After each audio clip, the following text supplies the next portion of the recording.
Assalamualaikum warahmatullahi wabarakatuh. Baiklah Ananda semuanya, untuk pertemuan pada kali ini kita akan membahas nanti penyelenggaraan jenazah. Oleh sebab itu, untuk pertama sekali marilah kita membacakan Bismillahirrahmanirrahim untuk membuka pelajaran hari ini. Ibu harapkan pahamilah dengan hati dan niatkan semuanya menjadi ibadah dan kita mendapatkan pahala. Dalam penyelenggaraan jenazah ini, kita pertama sekali harus mengenal tentang tujuan pembelajaran. Tujuan pembelajaran dalam penyelenggaraan jenazah adalah yang pertama, peserta didik dapat memahami tentang pengurusan jenazah dengan benar serta nanti bisa mengimplementasikannya dalam kehidupan sehari-hari dan berguna bagi masyarakat sekitar dengan menjalankan praktik pengurusan jenazah yang tepat dan benar.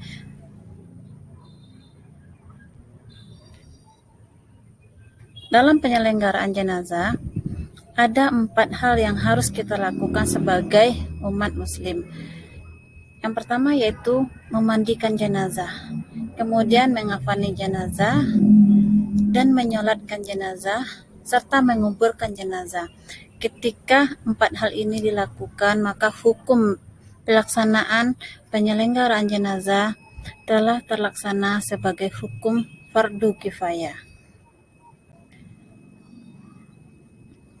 Dalam memandikan jenazah, mengafani, menyolatkan, serta menguburkan, ada beberapa hal yang harus kita perhatikan nanti. Inilah yang akan kita identifikasi. Untuk materi yang pertama, kita bahas cara atau mengenal mengafani jenazah. Dalam mengafani jenazah ini dapat kita lihat ketika seseorang itu meninggal dunia, kita harus melakukan beberapa hal. Yang pertama, memejamkan matanya ketika masih terbuka. Ketika seseorang itu dinyatakan meninggal dunia, yang kita lakukan yang pertama, memejamkan matanya ketika terbuka. Kemudian menutup mulut jenazah kalau terbuka. Selanjutnya menutup seluruh tubuh jenazah dengan kain. Kemudian kita harus meletakkan jenazah pada tempat yang telah disediakan. Kenapa? Ketika mata jenazah terbuka itu, ketika tidak secepatnya nanti ditutup, maka dia akan susah untuk ditutupi. Kemudian mulutnya juga begitu. Nanti yang akan kita khawatirkan ada berbagai macam hal yang bisa masuk berupa binatang ke dalam mulut jenazah, makanya itu dianjurkan untuk menutupnya.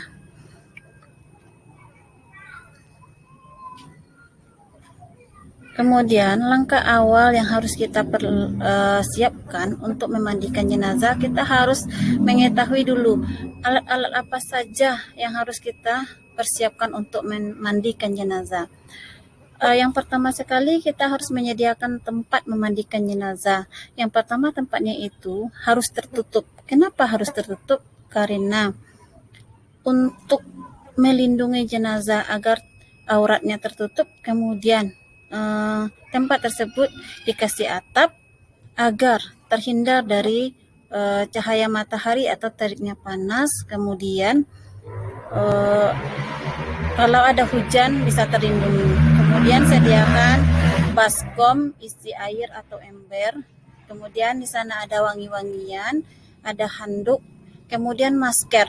Masker ini disediakan untuk memandikan jenazah nanti agar kita yang memandikan jenazah tidak terkontaminasi langsung ketika jenazah tersebut memiliki penyakit yang dibawanya. Kemudian sarung tangan juga, intinya kita menggunakan sarung tangan itu untuk berjaga-jaga agar nanti kita tidak terkontaminasi terhadap penyakit jika ada pada jenazah tersebut. Kemudian menyediakan sabun mandi jenazah, Dan yang lain yang dirasa perlu yang dipersiapkan dalam proses mempersiapkan alat untuk memandikan jenazah. Yang langkah kedua adalah kita langsung memandikan jenazah. Dalam memandikan jenazah ada beberapa cara yang harus kita lakukan. Yang pertama, dalam memandikan jenazah boleh kita melakukannya dengan niat. Kemudian sedikitnya meratakan air ke seluruh tubuh jenazah, sebaiknya ada tiga kali atau lebih bila dipandang perlu. Kemudian dalam memandikan jenazah diusahakan dengan bilangan ganjil. Siraman pertama dengan menggunakan sabun atau daun bidara. Kemudian siraman kedua menggunakan air bersih. Yang ketiganya disiram dengan menggunakan air yang dicampur dengan kapur barus. Yang selanjutnya, letakkanlah jenazah pada tempat yang lebih tinggi dan tertutup auratnya agar nanti ketika membersihkannya, kotoran-kotorannya itu langsung turun ke bawah dan tidak menempel lagi pada tubuh jenazah. Kemudian gunakanlah kain basahan untuk menutup auratnya. Bacalah doa, kemudian baca basmalah sebelum memandikan jenazah. Basuhlah anggota wudhu terlebih dahulu, baru bagian tubuh sebelah kanan lalu sebelah kiri. Urutlah dan tekanlah pernya agar kotoran keluar. Kemudian bersihkan seluruh tubuh jenazah tersebut dari berbagai macam kotoran. Di sela-sela tempat keluarnya kotoran. Itu perlu diperhatikan dalam memandikan jenazah agar nanti jenazah siap untuk disolatkan.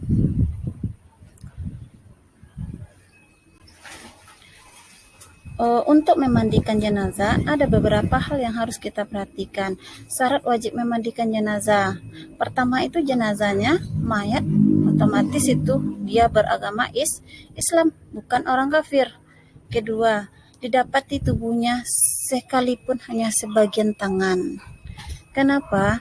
Untuk penyelenggaraan jenazah ini, walaupun hanya sedikit bagian tubuhnya, tetap kita selenggarakan seperti keempatnya tersebut, mulai dari memandikan, mengafani, sampai menyolatkan dan menguburi, walaupun sedikit tubuhnya. Jenazah tersebut bukan mati syahid. Yang berhak memandikan jenazah tersebut, ketika jenazahnya laki-laki, maka yang berhak memandikannya adalah laki-laki pula. Kemudian yang boleh ikut adalah muhrimnya atau istrinya atau anaknya.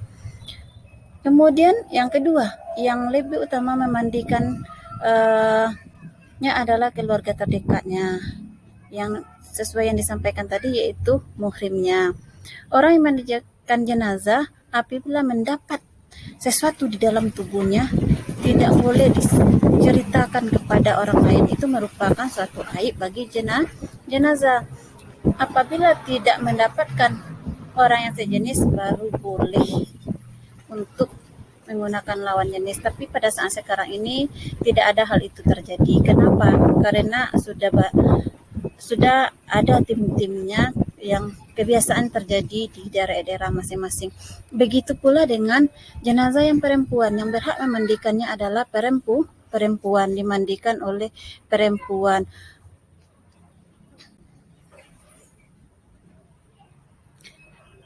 Selanjutnya kita akan membahas tentang mengafani jenazah. Dalam mengafani jenazah, sebaiknya kainnya berwarna putih, kemudian pakailah bagi kamu adalah kain putih. Ini sesuai dengan hadis Nabi yang diriwayatkan oleh HR Tirmizi. Kemudian kain kafan sekurang-kurangnya 1 lapis untuk menutupi seluruh tubuh jenazah.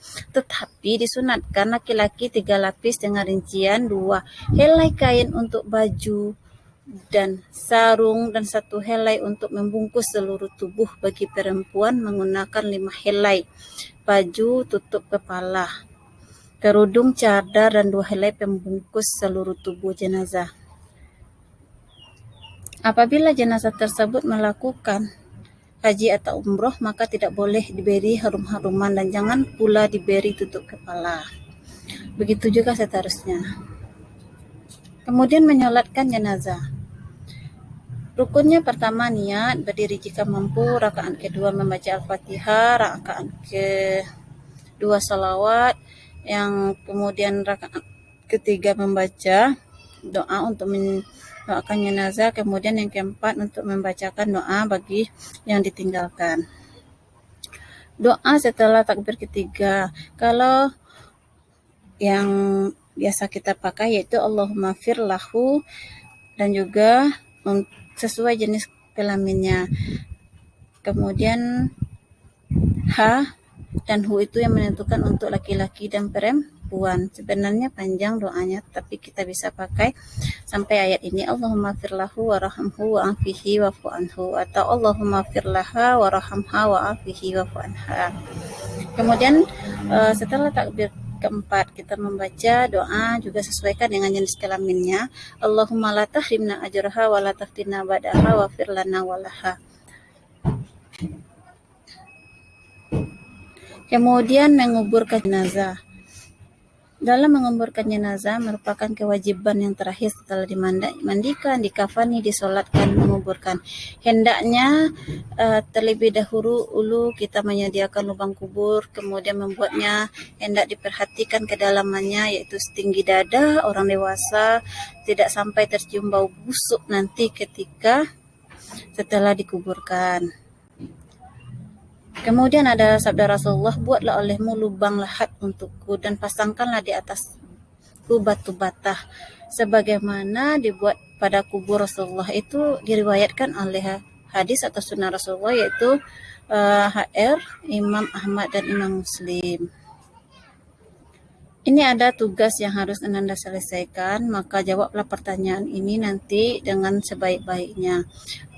Itulah materi yang dapat Ibu sampaikan, dan jika ada tadi kesalahan Ibu dalam penyampaian, Ibu mohon maaf. Ibu ucapkan terima kasih. Assalamualaikum warahmatullahi wabarakatuh.